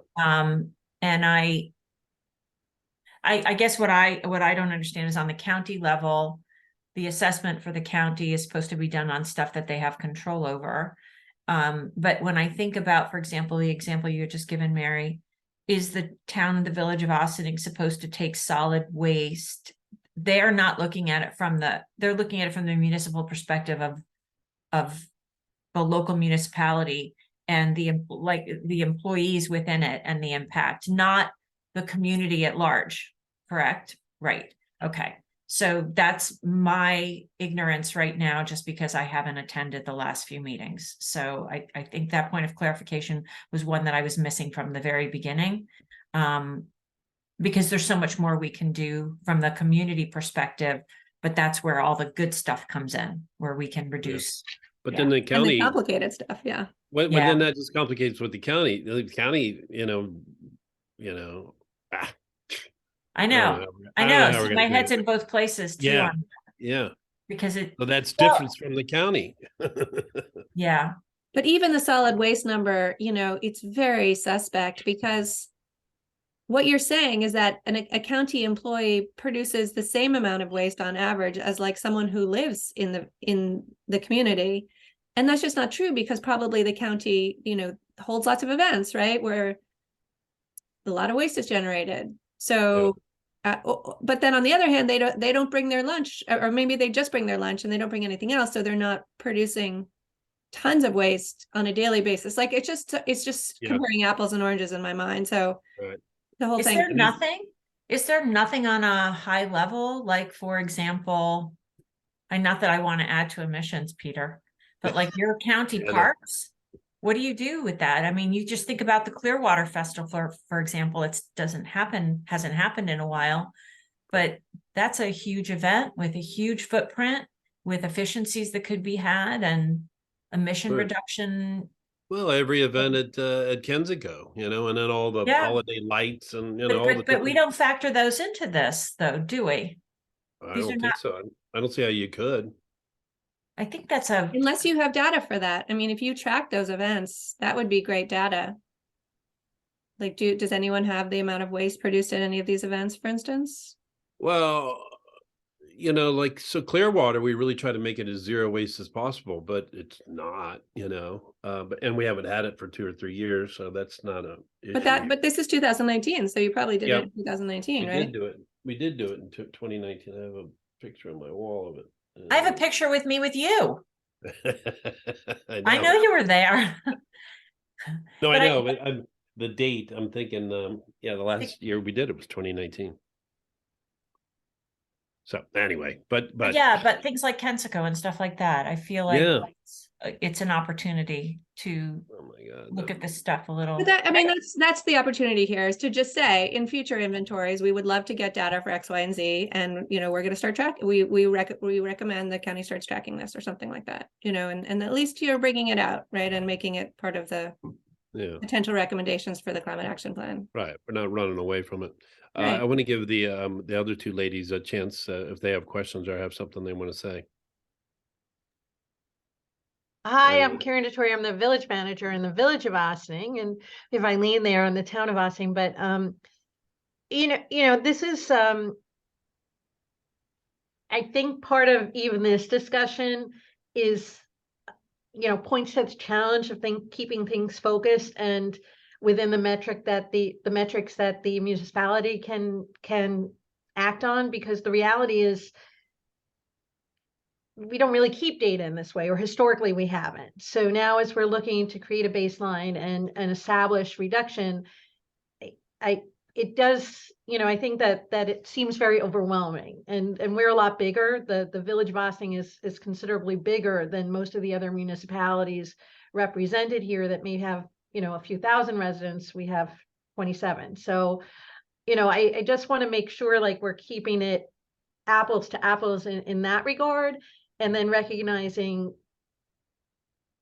that the metrics for this, there isn't a lot of historic data, let's put it that way. Or tracked in the way that we would want to track going forward. Karen, thanks for sharing that. I know it's tough. This is a tough process, and it's tracking down the stuff is can be really overwhelming. And I know that in some cases where you're not going to be able to get data, then we just do the best we can. Really, that's kind of the MO here. And I think if you can't get it, then you talk about moving forward how it would be important to track this, and go into some detail about how to do that maybe. But of course, like, I don't think anyone here is going to be able to do a perfect job on this, far from it. So, but that said, I'm happy to, hop in a call and we can walk through it sort of, one by one, and we can see where you're at and kind of make a plan. That would be great. We will, Maddie and I were talking about that. We'll definitely be doing that. And I think, I just want to recognize that, Susie, through her work with Green Ossining, like when we just did the Green Ossining Earth Day Festival, to make a zero waste event, is something that we'd love to see replicated with other events. Depends on who's running the event and different things, but we're actually looking forward to our village fair, which is probably our biggest event in terms of number of people and amount of waste generated. Hey, Karen, sorry to break off. We're actually going to be kicked out in 4 seconds. So okay, let Eileen talk. I apologize. Eileen, so sorry. We'll catch up soon.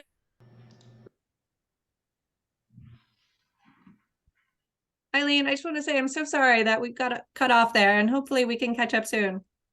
Yeah, no problem whatsoever. I think we spoke recently too, how far me and David were working along with the project. So I think we're pretty caught up. But yes, I will definitely stop in next week for office hours and we can catch up a little more about it. Okay, good. Good to hear. Thank you so much. Thank you.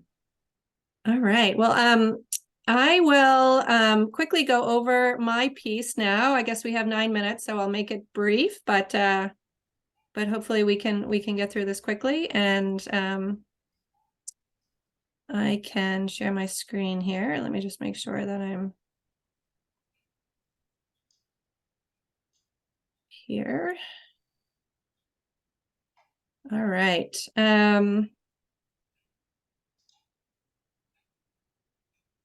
Just want to start with the homework because I know that is important to many of you, and just again want to prioritize the importance here of sending out all the remaining data requests. So if you haven't had a chance yet to customize the data requests and send them out for 2019 data for propane, gas, and diesel or wastewater, please do that.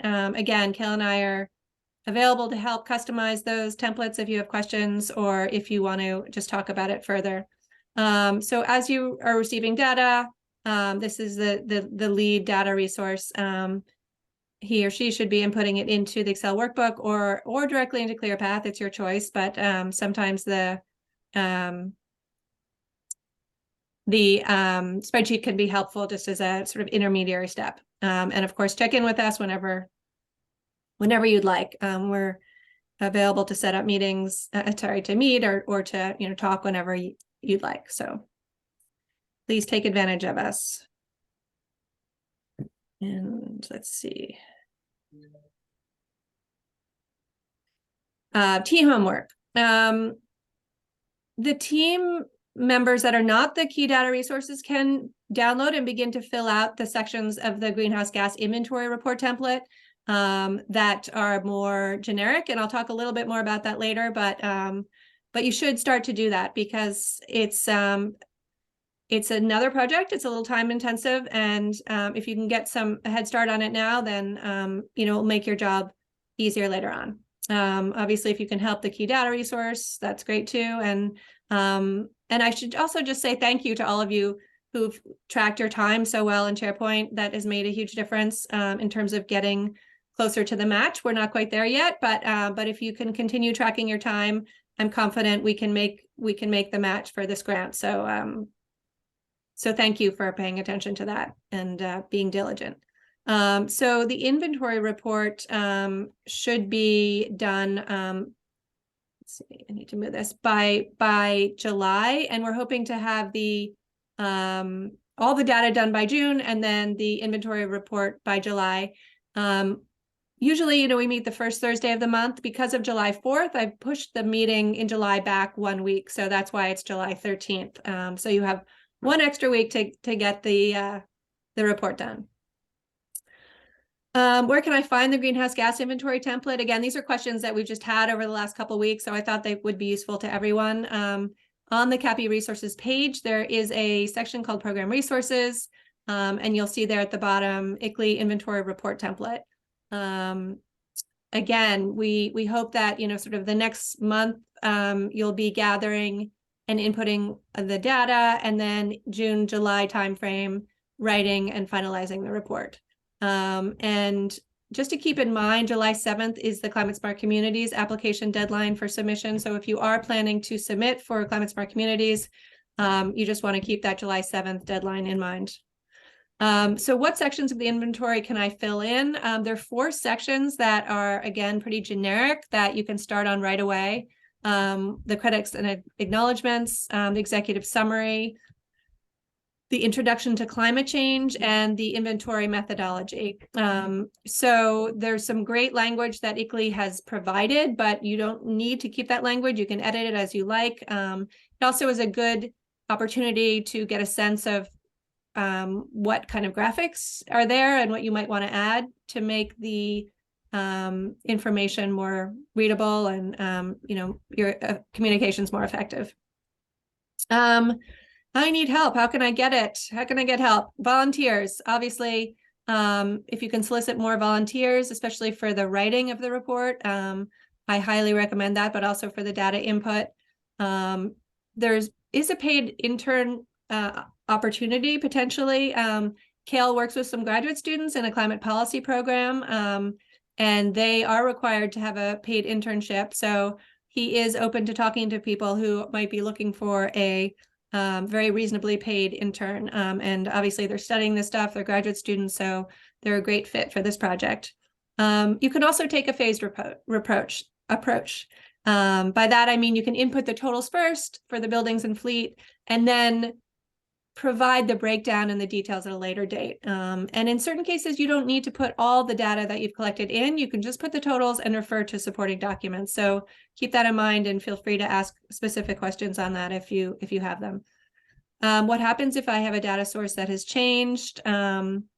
You know, in an ideal world, you'd have consistent data sources. And then again, this more applies to people who are doing their second or their third inventory. And if you have to change sources, you can just put a note in your report saying that there was an additional data source or the opposite, that it wasn't available. And you can also try and backcast based on population to determine what emissions would have been if you can't get that number. So this is a follow-up question to that. So specifically for fleet, I think some of the municipalities are having some problems getting 2019 data. Can I use 2022 data? So again, the recommended approach is to try and get 2019, but if it has holes or you can't get it, you can look at averages or average miles traveled. You can try and then fill in the holes for the 2019 data for the 2022 data. Let's say you know that in 2019 you didn't have such and such a car, right? You had a different car, then you can, swap out the miles per gallon for that new vehicle, with the old vehicle. If you can't get any 2019 data, you can use later data, but again, it's important to try and be specific about changes between 2019 and 2022. So, or 2023, whatever you have, you can use it. You just have to make caveats and assumptions and make sure that your reasoning and your calculations are very clear in your report. Okay, how do I handle it if only 30% of employees responded to the employee commute survey? So let's say, for instance, your municipality has 100 employees and you were only able to get 20 responses.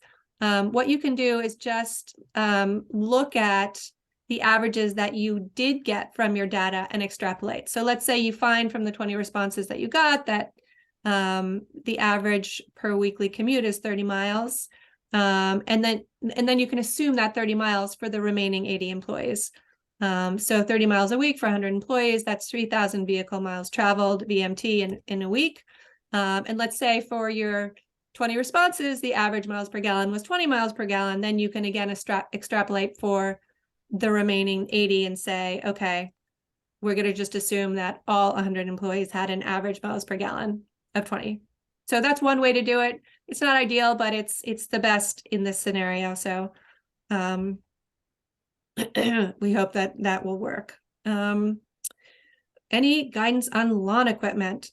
So again, if your municipality owns and operates the equipment, it is considered scope 1, so it's mandatory. Otherwise, it does not need to be included. It can be, but it doesn't need to be.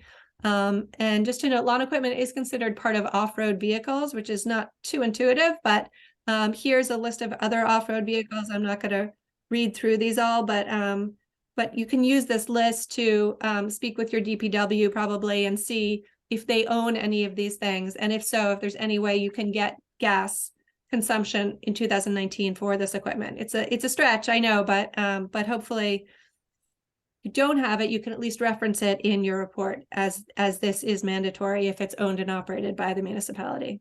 That's another classic, what we were having our discussion about before, the lawn equipment. I mean, like in Eastchester, we don't own, we hire out contractors to do all that, but it seems, we're still creating that, even though that we don't own the equipment and it's a separate company, a vendor that's actually doing it. But Okay. Yeah, there's a lot of gray area here too. I get you, Pete, totally. Yeah, but you know, technically speaking, you don't need to include it if you don't own and operate it. But if Gotcha. you have an influence, then yeah, you can't include it. Okay, so this Mary, one question. yeah, sure, of course. What about equipment that the truck that services clearing storm drains or providing air to, if it's a truck that actually drives on the street, but it's not what it's there for. It's there to pump air down manholes and clear drains. Is that considered off-road? Yeah, my understanding, and Kale or Hannah, feel free to jump in if I'm incorrect, but that if it drives on the street, then that is an on-road vehicle, but if it doesn't go on the street, it's off-road. Okay. Is that right, Kale? Oh, maybe we've lost Kale. Nope, I'm here. If Oh, it is okay. on the road and authorized to be on the road, you can count it as an on-road vehicle. Okay. Okay, so I was able to get solid waste data for each of the municipalities. That said, I think these numbers in general, maybe White Plains might be the only exception, is so small that it will be under that 5% threshold that Hannah spoke about earlier. That said, I'm happy to pass these numbers on to you, and if you do want to include them. So the idea here being, this is the tons for your entire community, and what we had talked about doing, and I'll move on to this next example, is this kind of a calculation. So let's say the waste for your entire municipality is 3,470 tons, and you have 49 municipal employees, and the total population for the municipality is 8,482. Then what you would do is say, the 49 employees out of the whole population of 8,482 is what percent of 3,470, right? So that's looking at scaling down that waste to just represent waste from municipal employees. So in this case, it would be 20 tons. And this was actually for Hastings, so more or less. So you can see it's such a small number that, at least in the case of Hastings, it's probably not worth including. Just a Yeah. question on that. What about the municipal trash cans that are along the sides of the street that are in that number? Could I count them up and add them, say that's another person, Yeah. another employee? Yeah. I mean, that's it. I think as we've come to realize, this is not a perfect science. So if you can come up with a strategy that's logical and you can back it up, and clearly explain what you're doing, and it makes sense to you and to your team, then I would say go for it. And in that case, I think that makes a lot of sense. If you don't have data for those bins, those individual bins, then maybe making an assumption, comparing it to an individual's usage could make sense. Definitely worth exploring. And I like that. I like the way you're thinking there, Tom. Okay, so how to explain how I got my numbers and inventory right. So how do you have to explain it? And the answer is yes. So from the Climate Smart Communities program perspective, it's really important to explain how you calculated your numbers and any assumptions made. So you can do that in the inventory report itself, or one thing I've seen a lot is including the calculations and explanations in supporting documentation in the appendix. I have seen quite a few of these inventories rejected from CSC certificate or CSC approval because they haven't included explanations on how they got their numbers. And if the numbers don't look right to the people reviewing these inventories, then they might reject it. So again, just make sure that you're supporting your decisions with the explanations. And then I just added one more question in here because I just sent you all an email about CAPI Adapt, otherwise known as the CAPI adaptation work. And what is the time commitment there? So basically, this is a 2 deliverable program. One deliverable is the climate vulnerability assessment. The second is a climate adaptation chapter. It can also be a standalone climate adaptation report. And these are the best estimates that were made for the commitment to this work. basically there will be 4 additional meetings, each lasting about 1.5 hours. So for the CVA, the Climate Vulnerability Assessment, the estimate is about 68 hours across 3 people. And for the Climate Adaptation chapter, also 4 additional meetings. Those are the same meetings, plus approximately 32 hours across 3 people. So I've set up a website. There's the URL. I'll send it out to all of you with more information on this process. But if you could get back to us by end of day tomorrow, ideally, letting us know if you'd still like to participate in this work, we'd really appreciate it. And that is it. Just a heads up, the next meeting, Thursday, June 1st. And we probably will not have that one in person, but we were thinking of doing the July meeting in person. But I might send out some more information about that. There's a potential, if enough of you are done by June 1st, maybe we can do that in person, because we are hoping to hear some of your presentations on your reports if anyone's done at the next meeting. But if not, we'll shoot for July.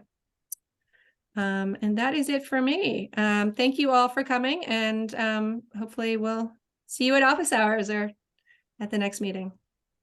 Take care, everyone. Thank you. Thank you. Thank you, Cal and Mary. Thanks, and everyone. Hannah. Thanks, man.